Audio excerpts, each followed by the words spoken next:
Kalau tak punya adab, maka orang itu mempunyai tanda kebinasaan, kehancuran, karena tidak mempunyai adab. Oke, assalamualaikum warahmatullahi wabarakatuh. Halo teman-teman, dimanapun teman-teman berada, saya harap dalam keadaan sehat walafiat. Semoga dilindungi Allah Subhanahu Wa Taala, dimudahkan segala urusannya. Amin ya rabbal alamin. Seperti biasa teman-teman, sesuai cuplikan yang kita tengok barusan, bagaimana kita saat ini yang ramai sekali orang-orang ustadz, influencer, netizen dan semacamnya yang gemar menghina ulama, mencaci ulama, bahkan melawan ulama tersebut sendiri teman-teman. Seperti yang sudah terjadi di Malaysia ini, seperti Pak Yus dan Teresako dan masih banyak Dr. Fadila, Dr. Fashito mungkin ya teman-teman, dan banyak masih yang lain. Mereka bukan orang biasa, tapi orang yang memiliki ilmu. Lalu kenapa mereka berani menghujat, mencaci maki ulama atau menghina ulama seperti Ustadz Azhar Idrus dan semacamnya teman-teman. Nah, hal tersebut yang akan kita bahas pada kesempatan kali ini, dan di pembahasan inilah jawaban yang akan disampaikan oleh Ustadz kita, yaitu atau Habib kita, Habib Ali Zainal Abidin Al-Hamid ya teman-teman. Nah, biar kita tak lama-lama tanpa bunga saja, jom tengok videonya. Bisyarri wal khairi fitnah. Kami Allah nak menduga kamu dengan apa? Bisyarri, dengan perkara yang kamu tak suka. Adakah perkara yang kamu tak suka saja? Wal khairi, dan perkara yang kamu suka. Fitnatun, sebagai Allah menduga kepada kamu, apakah sikap kamu bila mana diduga dengan perkara yang kamu tak suka, dan apakah sikap kamu bila mana diduga dengan perkara yang kamu suka. Dia tak semua dugaan adalah berbentuk musibah. Tak. Terkadang dugaan datang daripada Allah dengan sesuatu yang kita suka, dengan sesuatu yang kita mahu, yang kita nakkan dapat. Itu juga merupakan dugaan dari Allah Subhanahu Wa Taala. Adalah sempit pandangan seseorang bila mana melihat atau memahami kalau dugaan itu adalah kalau terkena musibah. Allah Subhanahu Wa Taala berfirman, latublawunna, kamu wahai manusia pasti akan diduga. Dalam apa? Amwalikum, dalam harta kamu. Wa anfusikum, dan juga jiwa kamu. Harta termasuk jawatan, akan diduga oleh Allah Subhanahu Wa Taala. Manakah yang lebih berharga kepada seseorang, hartanya atau nyawanya? Mana yang lebih berharga? Kita punya nyawa. Lalu kenapa didahulukan oleh Allah dalam ayat ini harta berbandingkan kepada nyawa, walaupun nyawa lebih berharga daripada harta? Karena tidak semua orang yang diduga pada nyawanya diduga dalam hartanya, tetapi semua orang tak akan lepas daripada dugaan harta. La tazulu qadama 'abdin hatta yus'alu an arba' an umrihi fima afna wa an shababihi fima abla wa an ilmihi mada amila fi wa an malihi min ayna iktasaba wa fima anfaqa. Tidak akan tergelincir kaki seorang hamba nanti di hari kiamat kecuali akan disoal oleh Allah 4 perkara. Yang pertama tentang masa mudanya, apa dia telah habiskan. Yang kedua adalah tentang umurnya, apa yang dia telah pergunakan. Yang ketiga adalah tentang ilmunya, apa yang dia buat. Yang keempat tentang hartanya, daripada mana dia dapat, kepada apa dia perguna.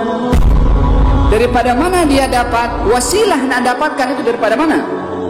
Bekerja, jujur, amanah, atau menipu, ataupun caranya adalah dengan cara yang diharamkan daripada riba. Pun itu cara nak dapat duit. Bukan hanya cara nak dapat duit saja disoal. Wa fima anfaqa, kepada apa dia pergunakan itu duit. Untuk menyumbang kepada perkara-perkara yang baik ataupun menyumbang kepada perkara-perkara yang batil.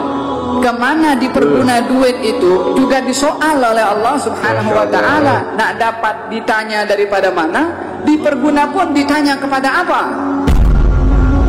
Ini juga bahagian daripada dugaan, disoal oleh Allah Subhanahu Wa Taala. Maka dalam hal ini didahulukannya harta oleh Allah di dalam Al-Quranul Karim, karena orang semua akan diduga dengan hartanya. Tapi untuk jiwa, nyawa, tak semua orang diduga, karena dugaan kepada nyawa itu adalah kepada kematian ataupun kepada pembunuhan, ataupun kepada luka, ataupun kepada sakit. Tak semua orang diduga dengan dibunuh, tak semua orang diduga dengan sakit, tak semua orang diduga dengan luka. Tapi harta semua orang diduga. Yang tak punya harta didugakan apa sikap ketika tak punya harta. Yang punya harta diduga oleh Allah Subhanahu wa taala daripada mana dapat, kepada apa dia berguna. Kedua-duanya tak ada yang akan terluput daripada dugaan dari Allah Subhanahu wa taala. Maka seseorang itu yang memahami di dalam dugaan kepada harta itu diduga hanya kepada orang-orang yang miskin sahaja, salah di dalam cara memahami. Demikian juga salah juga bila mana seseorang itu memahami bahwasanya orang yang diberikan kelebihan di dalam harta tidak diduga oleh Allah Subhanahu wa taala. Manakah yang lebih afdal, orang senang atau orang yang tidak senang? Orang yang hidupnya gembira ataupun orang yang hidupnya susah? Mana yang lebih baik? Mana yang lebih baik? Yang paling baik adalah orang yang pandai bijak menyikapi dalam senang, atau orang yang bijak pandai menghadapi kesusahan. Itu yang paling. Sahabat mengatakan orang bankrupt adalah orang yang tak ada harta. Kata baginda Rasulullah, bukan. Orang yang bankrupt adalah orang yang datang nanti di hari kiamat membawa pahala salat, membawa pahala zakat, membawa pahala ibadah. Akan tetapi selama hidup di dunia, dia ambil harta fulan, maki fulan, curi duit fulan, bunuh fulan. Maka nanti di hari akhirat, amal baiknya, puasa, ibadah, salat tadi akan diberikan kepada orang-orang yang dicaci, yang diambil hartanya, yang dirampas, yang dibunuh, yang disakiti. Amal baiknya diberikan kepada orang yang disakiti tadi itu. Bila habis amal baiknya diberi kepada orang-orang yang dizalimi ketika berada di dunia, dan masih ada baki dosa dia kepada orang yang tak boleh dibayar dengan amal baiknya karena sudah habis, dosa orang itu akan diambil diberikan kepada orang yang dia berbuat jahat kepada orang lain, datang ke akhirat dengan membawa pahala, namun pahala itu dialihkan kepada orang lain karena perbuatannya menyakiti orang lain. Perlu kita sadari bahwasanya ibadah ini terbagi kepada dua bahagian. Ya, ibadah yang bersifat hubungan kita dengan Allah secara ritual, zikir, tasbih, baca Quran, salat, berpuasa, dan ibadah yang kedua ini ibadah yang terkait antara kita dengan sesama makhluk, baik itu kepada manusia atau kepada binatang.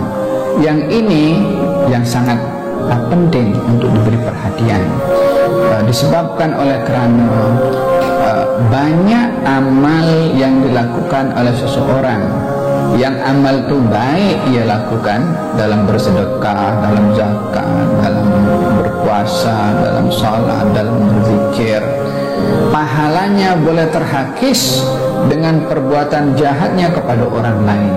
Perhatikan dalam hubungan kita dengan sesama kita, lebih berhati-hati kerana hubungan kita dengan Allah ini kita mudah untuk mendapatkan maaf dari dosa kepada manusia, sukar untuk kita mendapatkan karena manusia selalu ada pemarah, ada pendendam.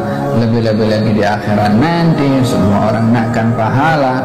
Oleh sebab itu, bila perhubungan kita dengan manusia ini elok, hatta amal ibadah kita tak banyak, amal ibadah baik dengan orang tu lebih banyak membawa kita keselamatan di akhirat, berbandingkan kalau kita berbuat amal baik yang banyak namun kita berbuat jahat kepada orang lain juga banyak. Maka kita gunakan bagi sedekah pahala itu kepada orang yang kita sakiti sehingga dia rugi di akhirat. Seorang itu kepribadiannya, kejayaannya dan juga kebahagiaannya akan dinilai pada adabnya. Bila orang ini beradab, maka orang ini bernilai, orang ini bahagia, orang ini berjaya. Dan kalau tak punya adab, maka orang itu mempunyai tanda kebinasaan, kehancuran, kerana tidak mempunyai adab. famastujliba khairud dunya wal akhirah bimithli adab, dan tidaklah didapat kebaikan di dunia dan juga di akhirat seperti mana boleh didapat melalui adab.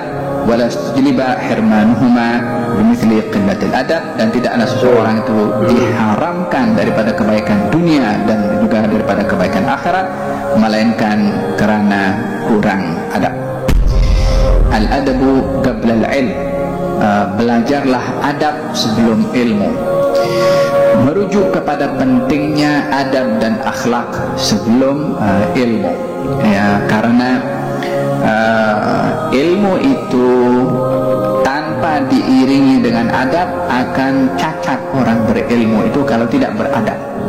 Tetapi bila orang beradab walaupun tidak berilmu, maka nampak baik walaupun tidak dinilai alim, tetapi dilihat orang itu baik atau tidak cacat pada perilakunya karena adab dan akhlaknya baik. Tapi kalau orang berilmu walaupun baik ilmunya, kalau adabnya tidak ada, maka akan terlihat ini orang alim tapi suka caci maki orang, suka menghina orang dengan ilmunya, merendahkan orang lain karena tidak berilmu sepertinya. Maka ada sesuatu yang mengurangkan akan kedudukannya karena kurangnya adab. Kata-kata masyhur daripada ulama silam dahulu mengatakan ij'al adabaka daqiqan wa ilmaka milhan. Jadikanlah adab itu umpama tepung dan ilmu umpama garam. yakni kalau makanan itu akan sedap kalau diberi garam. Bukan nak menunjukkan kita belajar ilmu sikit, tidak. Indahnya ilmu itu akan dilihat dengan adab dan juga akhlak. Tapi kalau tepung kita bikin cake, maka yang banyak itu tepungnya, bukan. Allah yang menciptakan kamu, Allah yang memberi rezeki kamu, Allah yang mematikan kamu, Allah yang menghidupkan kamu. Hal min syurakaikum man yaf'alu min dzalikum min syai'? Adakah sekutu-sekutu yang kamu jadikan Tuhan boleh berbuat seperti Allah? Menjadi satu pertanda kelemahan iman bagi seseorang bila dia menyangka kalau dia tak boleh makan. Akan menjadi satu pertanda kelemahan iman seseorang bila dia meragui bahwasanya rezekinya dan ahli keluarganya sudah dijamin oleh Allah Subhanahu wa taala. Kalau dia masih tak ada kepercayaan seperti apa yang sudah dijelaskan di dalam Al-Qur'anul Karim bahwa Allah menjamin rezeki setiap makhluk, masih dia ragu-ragu, maka dalam hal ini hendaklah dia bermuhasabah akan imannya. Hendaklah ia memperhitungkan sejauh mana imannya. Faham dong? Bagi rezeki yang sudah dijamin oleh Allah Subhanahu wa taala adalah rezeki yang asas, yakni untuk makan, minum, keperluan untuk meneruskan hidup sudah dijamin sampai ia wafat. Namun yang berlaku kepada manusia adalah tamak, yang tidak merasa cukup dengan rezeki yang Allah sudah jamin, sehingga mereka bersaing untuk mencari duit untuk memenuhi dapur mereka dengan tamak, dengan tidak merasa cukup dengan apa yang ada, sehingga bersaing dengan cara yang tidak sehat, dengan merasuah, makan uang riba, dengan pecah amanah, dengan berkhianah, dengan mencuri, dengan cara apapun juga. Faham dong? Apa yang berlaku daripada peperangan demi peperangan yang ada adalah ingin mencari kuasa, yang kuasa itu bahagian daripada keduniaan, daripada sifat rakus dan tamak. Faham tak? Sehingga berapa banyak nyawa yang terkorban disebabkan oleh karena sifat rakus kepada kekuasaan, sementara rezeki mereka sudah dijamin oleh Allah Subhanahu wa taala. Soalan pertama, Allah, Masya Allah, sangat luar biasa sekali ya ceramah daripada Habib Ali Zainal Al-Hamid yang sangat luar biasa kealimannya. Bukan hanya alim beliau, tapi seorang yang zuhud, tawaduk, tidak pernah angkuh, tidak pernah sombong, dan belum pernah saya jumpa beliau itu memberikan sebuah tazkirah mencaci maki, menghina ulama-ulama yang tidak sependapat dengan kita. Berbeda dengan saat ini teman-teman, bukan hanya berbeda, kita sama-sama umat Islam yang satu berkeyakin ahlu sunnah wal jamaah itu masih saling caci mencaci teman-teman. Apalagi yang berbeda seperti Salafi, Wahabi, dan Syiah dan semacamnya, kita masih belum bisa mempersatukan umat Islam secara keseluruhan teman-teman. Itu PR, tugas bagi kita semua sebagai generasi muda untuk melanjutkan impian dan harapan tersebut teman-teman. Terutama bagi orang-orang yang selalu menghina ulama, bagi orang-orang yang memiliki ilmu sedikit mau mencaci ulama, melawan ulama. Naudzubillah summa naudzubillah teman-teman. Semoga kita semua dijauhkan dari hal tersebut. Sampai jumpa di video berikutnya. Assalamualaikum warahmatullahi wabarakatuh.